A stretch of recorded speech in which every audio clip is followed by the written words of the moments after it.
What's with all the shoe videos, they ask? Listen to find out. This is MultimediaJay Radio Style for Thursday, July 25th, 2019. Let's start the show. MultimediaJay Radio Style.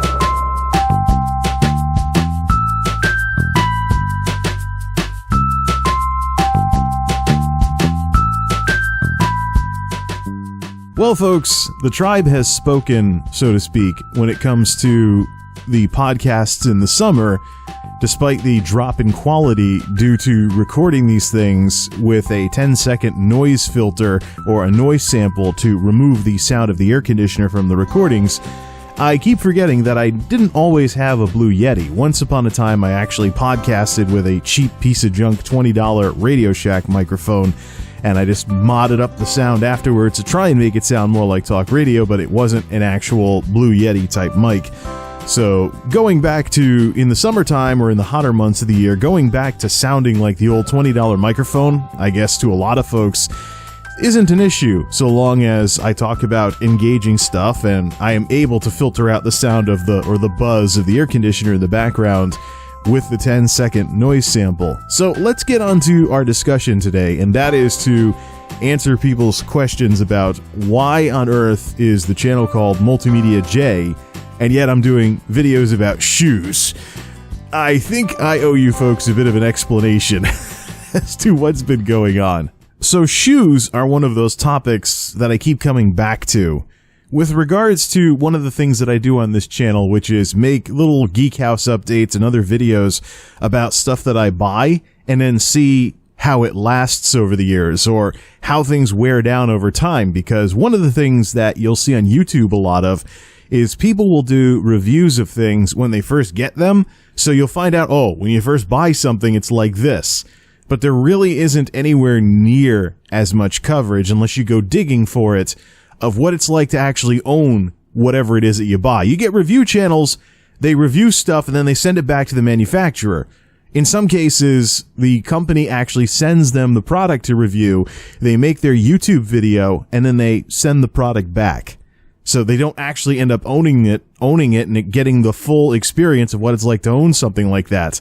But then you dig around, you find channels that are not commercial like that, and people are making videos about stuff they buy, and then doing updates later on about whether it's lasting, whether it's worth the money, whether it's anything of that sort. And they're not cookie cutter, mass-produced reviews that are like, oh, I bought this, I'm gonna do a YouTube video about it, and then that'll be that. No, that's where the real story about what it's like to own something comes from. And I'm familiar with some of the mathematics behind some of this. Instead of talking about something like the sticker price or such and such an item is on sale, there's a little something in business called TCO, total cost of ownership. And that's where you start looking into what it really costs over years of owning something or whatnot, in terms of whether or not something puts a hole in your wallet or something along those lines. And that's the sort of thing that I do with a lot of different things around the house, not just technology stuff. Shoes is one of them. I've talked about best work shoes ever, worst work shoes ever. I bought a pair of $15 Avia, or Via, however you say it, sneakers from Walmart to see how long they would last, and I still have them, and I probably should do an update on what the wear is with those after occasional wear for however long I've had them. But they haven't been daily drivers, so to speak, except on weekends. So it's not exactly like, say, buying some pathetic little Walmart shoes, wearing them to work, and then seeing how long they last, and be like, hey, these shoes don't hardly last blah blah amount of time. But the shoe thing for me has been an ongoing issue for years at this point, as I try to find the one best way to really proceed with things, because I've had my experience, for example, working with the 9-to-5ers in these various warehouses around here, because there's not much else around here since we're out in the woods and stuff. But I've had my experiences over the years trying to wear sneakers, even though this place does not have a footwear requirement, unlike a lot of other industrial sites out there. And when I finally got to go to a place that required steel toes, and it was, I was like, oh, these people are stuffy and stodgy and prudes and blah, blah, why can't I just wear what I want to work, blah, blah, blah. And I started thinking about, wait a minute, shoes designed specifically for work would probably give me better mileage than what I was getting out of wearing sneakers in warehouses and then being surprised sometimes just under a year later, if not several months, when I nearly fall down the stairs in one of the warehouse mods because, whoops, there's no tread left on the bottom of these sneakers because the concrete destroyed them. So I've pursued more boot-like shoes, shop shoe type shoes for work, so that way they could actually last at least a year or more.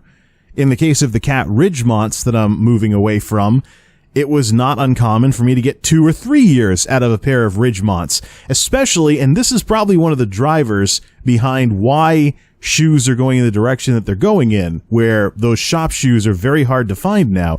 It used to be the case that there was competing brands. So I went from, for example, during the layoff period, when I had to go back to steel-toe from soft-toed work shoes, I went from Wolverine, Durashock, Oponka Oxfords to Cat Ridgemont steel-toes. So there were actually competing shop shoes at the time. And now, with the discontinuation of the Ridgemont and the Ridgemont 2, I'm doing some digging, and I very, very rarely find shop shoes like that anymore. There is one Thorogood SKU that I saw. The rest is all straight up shoes that look like sneakers, even if they're work shoes. Even New Balance work shoes with composite toes. I mean, the rest are straight up shoes that look like sneakers, and I wonder if I'll have tread issues with those the way I had with sneakers.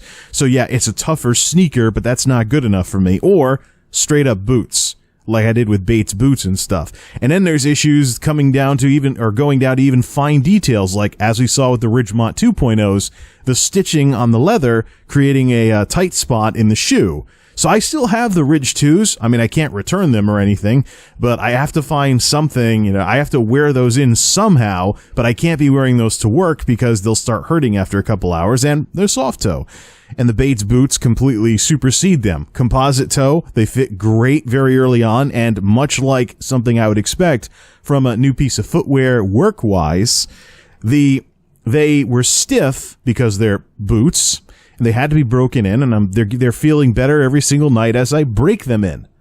But they fit nice and comfortably right off the bat. No modifications necessary. So you spend the money you spend on something like that, and it feels great, especially with the right insole, which in my case turned out to be soft comfort boot insoles that I picked up at Walmart. And the thing with the boot insoles is I think they're made with wide width in mind because I'm wearing wide width shoes. So boots tend to have more wide width type stuff than sneakers. So what I'm finding is, whereas I had problems with shoe insoles, even so-called work insoles, because I wear wide width shoes, the boot insoles, the cut pattern on those is more of the sort of thing where wide width seems to be something you can cut it to, as opposed to wondering if the insole you bought is wide width. So, for the time being, Bates boots and soft comfort boot insoles are the combination I'm going with, unless I get plantar fasciitis pain and have to swap in something for more arch support. I think that for a standard setup, these two are the combination that I'll stick with. And we'll just see how long the rubber lasts on the bottom of the Bates boots. And of course, I have the video of first impressions, so to speak, which I can refer back to when it seems like the rubber on the bottom, is starting to wear down.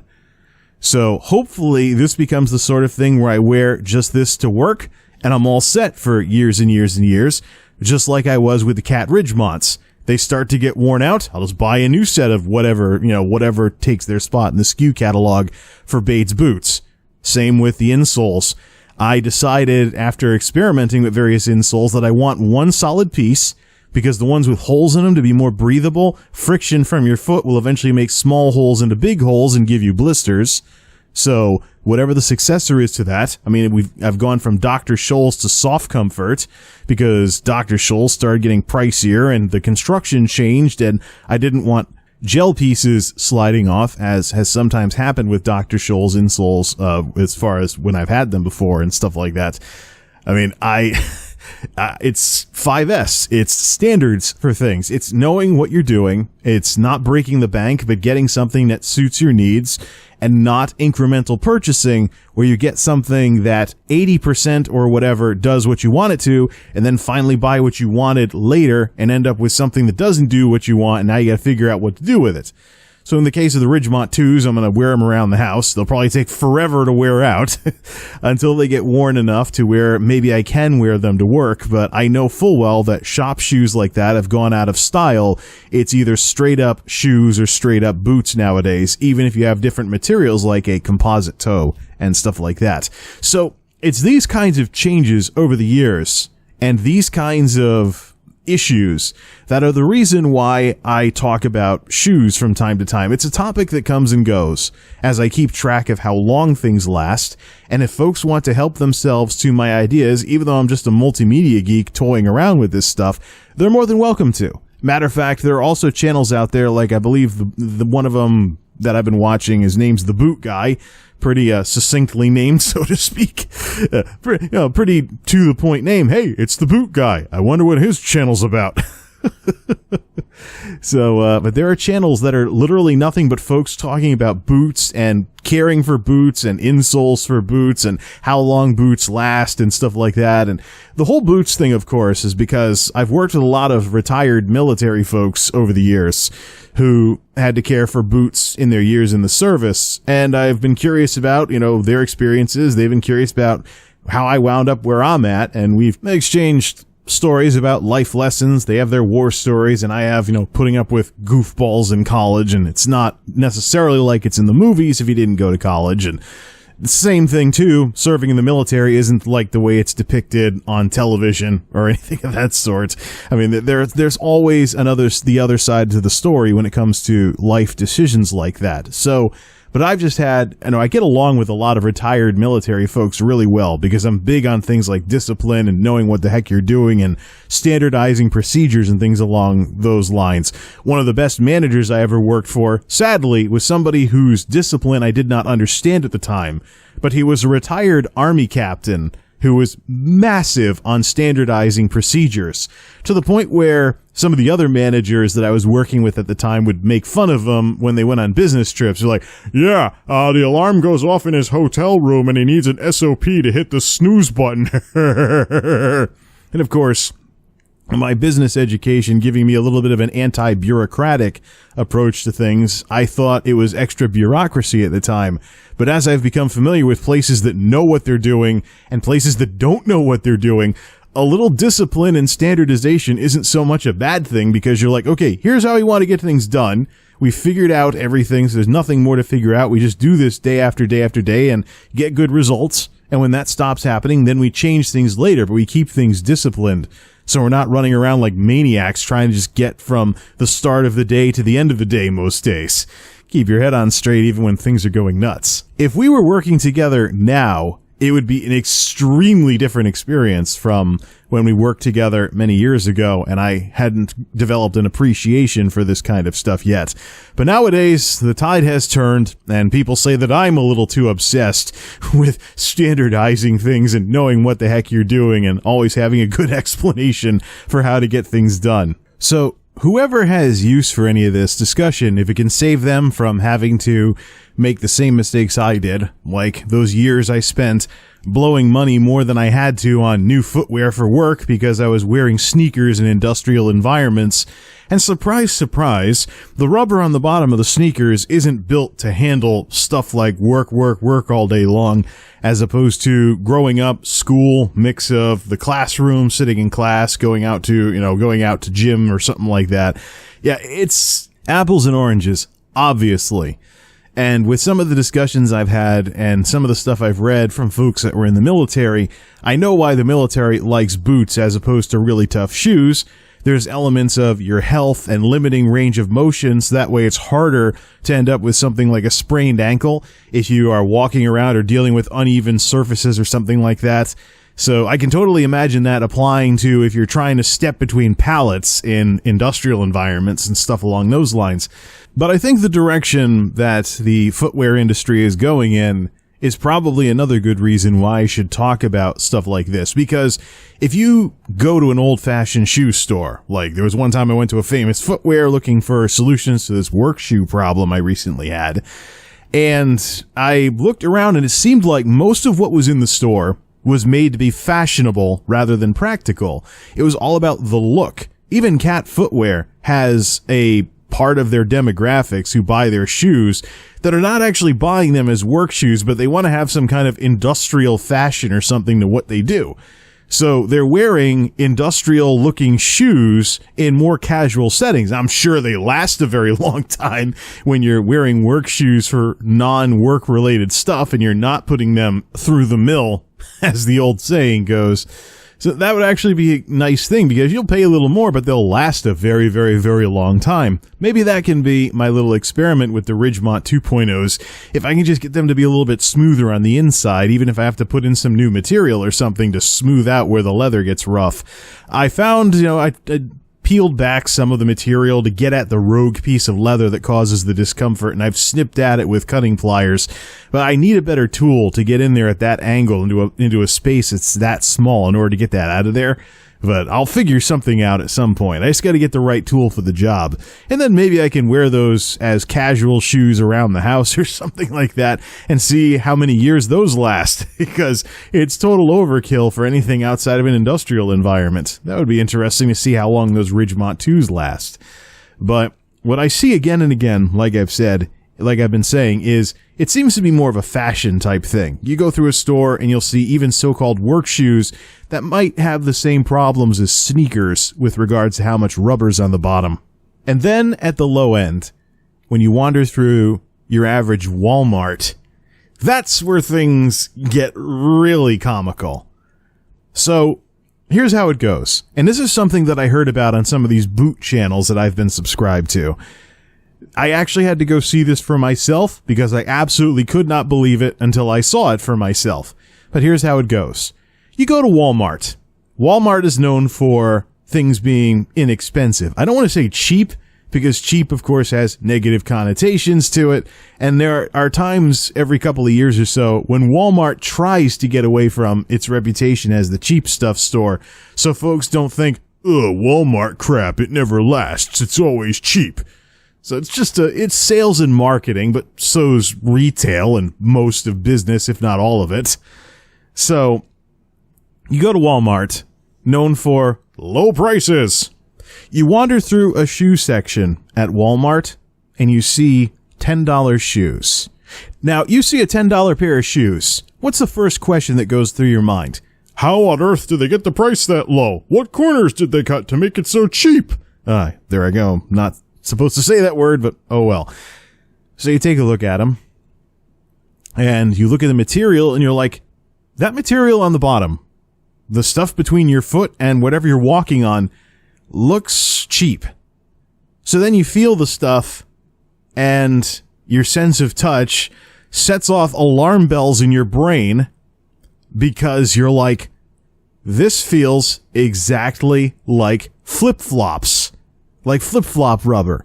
So you walk away from the $10 shoes, find a pair of flip-flops, and feel what the material is like on those, and you're like, yeah, that is flip-flop rubber on the bottom of those $10 shoes. And then you understand why those are cheap $10 shoes, and you're like, those are not really shoes.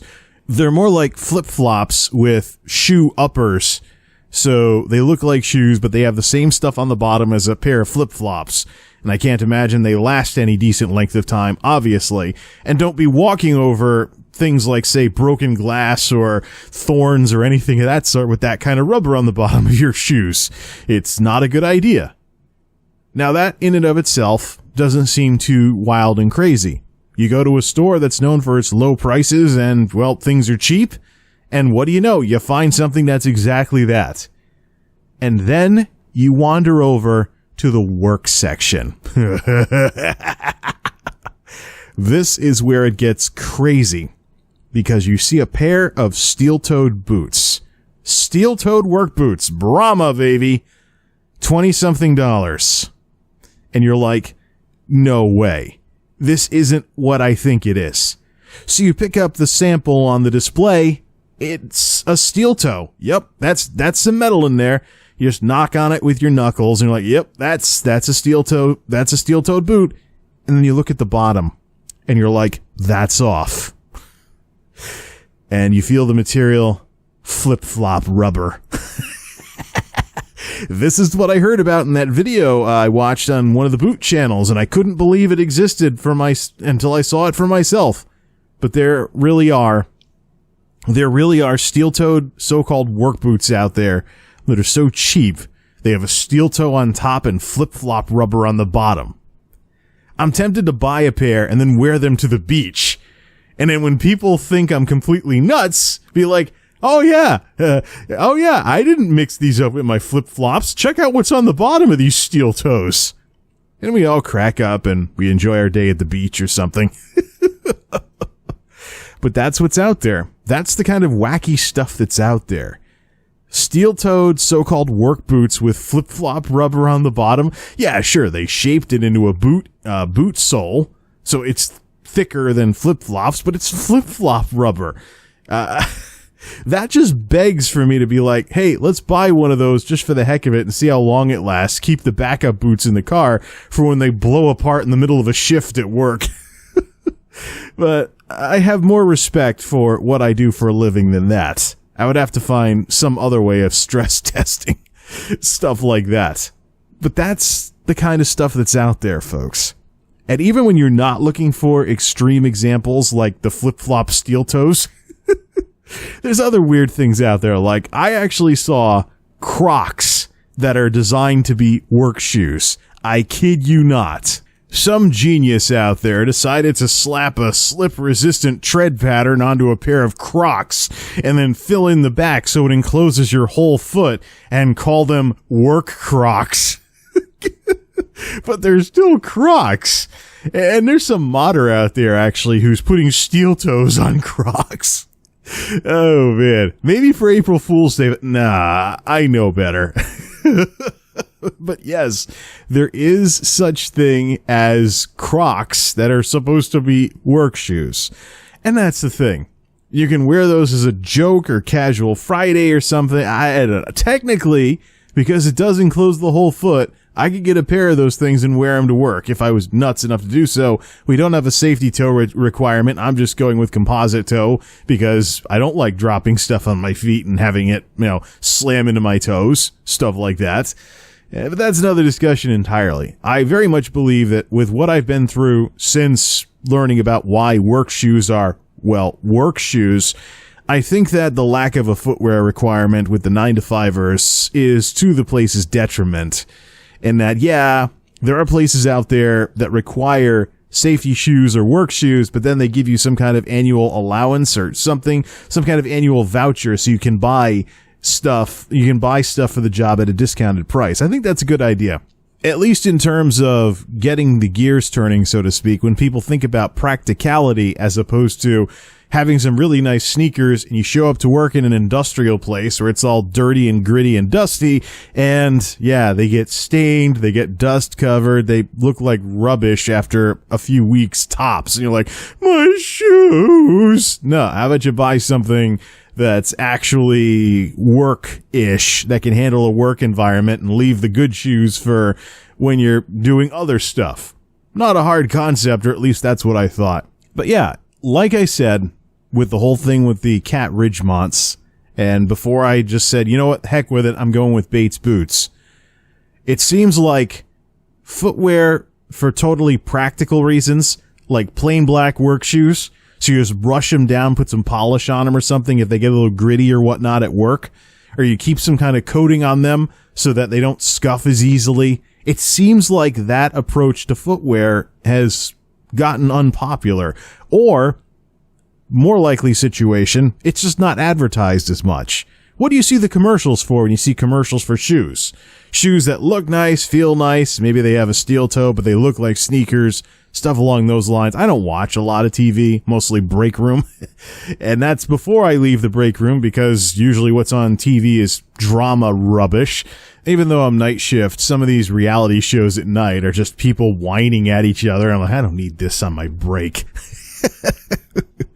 So I kind of have to take the back path in figuring out where the focus is when it comes to footwear, because if something I'm wearing is no longer popular to wear, oh yeah, Ridgemont's discontinued, Ridgemont 2's discontinued, Shop shoes, plain black, leather, just clean them off every so often, hard to find.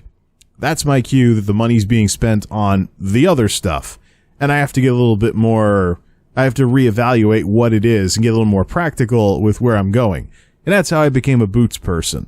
Bates boots, they're not full-size military boots or anything. They're little 5-inch ones, but I did have so-called hiking shoes when I was growing up that were roughly about that size.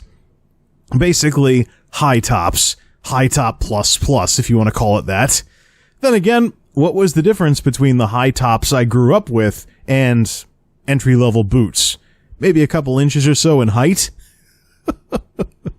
I do remember having tan hiking shoes when I was growing up, and I wore those when all the kids around me wore sneakers, but since I grew up out in the middle of the woods, nobody gave a darn. But that's another discussion entirely. So that's what the deal is with all the shoe videos lately. It's just something that I'm looking at. I'm giving it a lot of attention because I did run into a situation where I was in pretty serious danger of having to destroy sneakers at work again.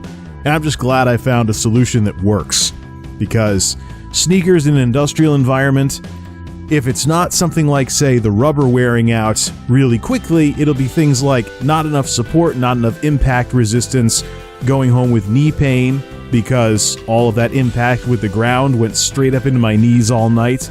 There's just all kinds of issues with wearing casual footwear in a not-so-casual environment.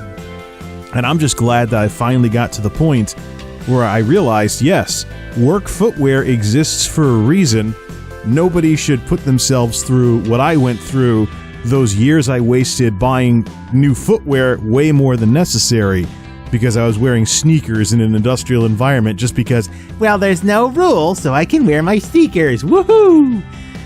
It doesn't always work out that way. So, this channel is about whatever I'm really passionate about at the time, and this is just something that comes and goes every so often. So I hope this can be useful to someone out there. If the YouTube algorithm doesn't just destroy my channel outright, not like it isn't already 2/3 of the way there anyways. Until next time, this is MultimediaJay, signing off. Thanks for stopping by.